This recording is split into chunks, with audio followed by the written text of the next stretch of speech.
Yo, back on this live thing. It's the second time I'm doing this.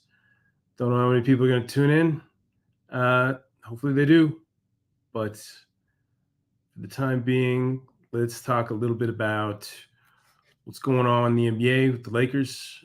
And yeah, man, being on live is weird. Um, anyway, oh, great. Should have turned that off probably. Anyway, let's see. Hopefully people tune in. Anyway, so the other day, the Shams Charania dropped the schedule or leaked the schedule of the Christmas Day games, and the Lakers are taking on the Warriors in San Francisco, which would be cool. I think that's a cool matchup. I mean, I think at this point we have no idea what either of those teams are going to be like. Safe bet is probably not very good or just average at best, but it should be an entertaining match, especially with everything that we just saw from LeBron and Steph in the Olympics. Those two seem to really be fond of each other now, and finally got a chance to play with each other on a competitive level. Not just like the All-Star game or whatever, which is, don't even get me started with that. But what I thought was interesting from that Team USA experience was these two guys are kind of like nearing the end of their career. Damn doors in the picture. They're nearing the NBA career or the end of their NBA career, and there's no telling, what they've got left. LeBron's been great, staying, playing at a high level at near 40. He turns 40 in December, and Steph, I believe, is 35, if not 36. They're both, the end is near. I think they both know that. And that competitive championship window, it's closed probably for both. Excuse me, for both of them, unless something crazy happens. In terms of a trade, which it doesn't seem like either team can do or is willing to do. I think the marketing thing falling through for the Warriors. If the reports are true that they didn't even really try that hard to get him because of that point guard that they have. I can't pronounce his last name. They were reluctant to let him go. That's crazy, man. I don't know what the hell they were thinking there. I don't know. You don't give that. That's kind of tells you where the Warriors are at, like what they're thinking. They know that this championship, this dynasty era is over, and it's like them not signing Clay, but signing Draymond.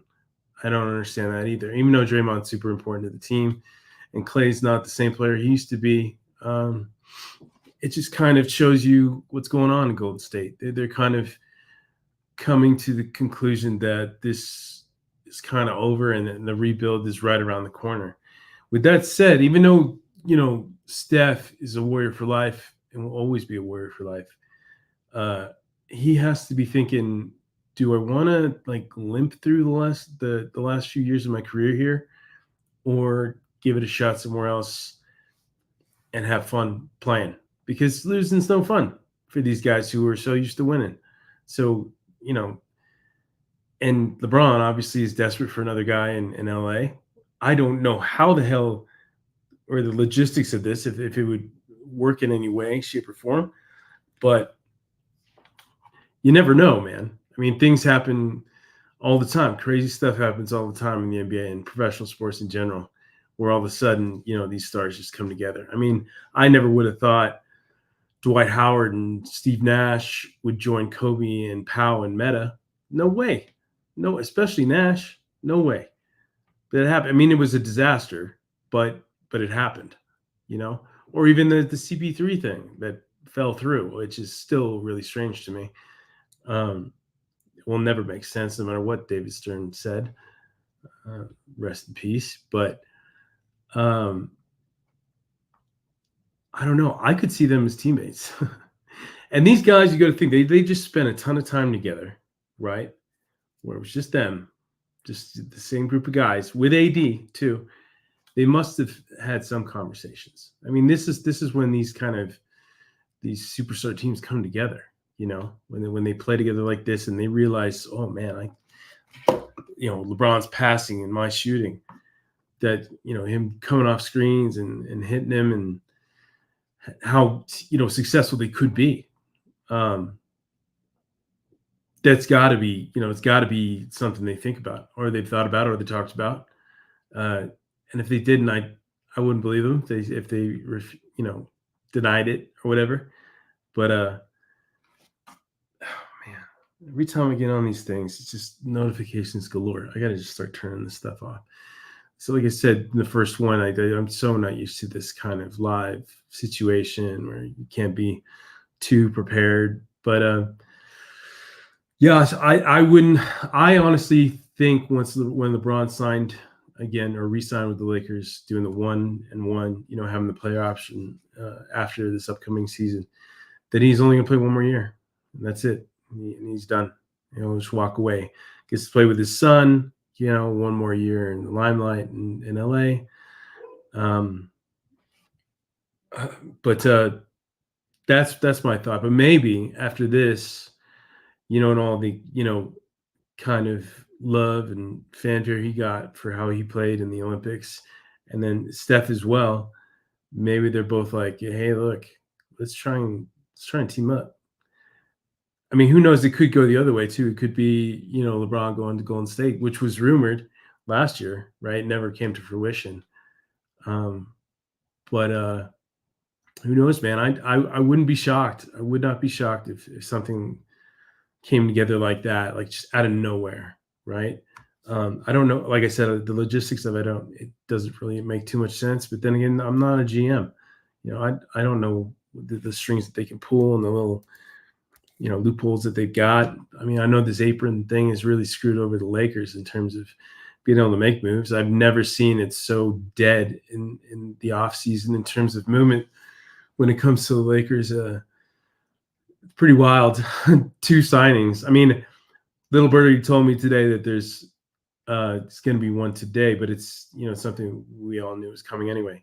So it's not a totally big deal, but I don't know, for some reason I got that feeling. Like, I'm like, it just makes sense for these guys to talk about the future, the immediate future, with both of their franchises going in different directions at this point. So why not put something together? Try to put something together, get things, stir the pot a little bit. So I wouldn't be shocked, man, but who knows? Glad this stream is really working with 0 people watching. Appreciate it. We have 1,400 subscribers and not one, huh? Gotta get the hang of this stuff. Anyway, I think we're getting the NBA Cup schedule later today. I think within an hour or 2 hours. Can't remember. I think he said 3 Eastern, so that would be 12. So about an hour from now. So that'd be interesting, but I mean, it's not a huge deal. And then I'm sure the rest of the schedule will drop, because usually when these things start leaking out, it's just on the cusp of the whole thing coming out. So I wouldn't be surprised that happens later this week. But till that time, I mean, this is after the Olympics ended. The dog days officially started for us NBA people, and probably won't ramp up until September next month, midway through next month, I would think. You get the training camp and the preseason start to come together and see where that goes. I mean, I'm anticipating a lot of kind of negativity and stuff going forward. A lot of excitement, with the schedule coming out. This always happens this time of year. You get the anticipation of it coming back and all that is cool, but it's just a matter of time before people start ragging on this team again.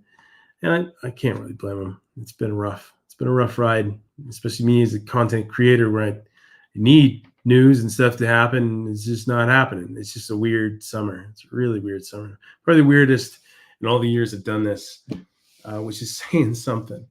But till that time, it's when we get something really interesting to talk about. I'll see you then.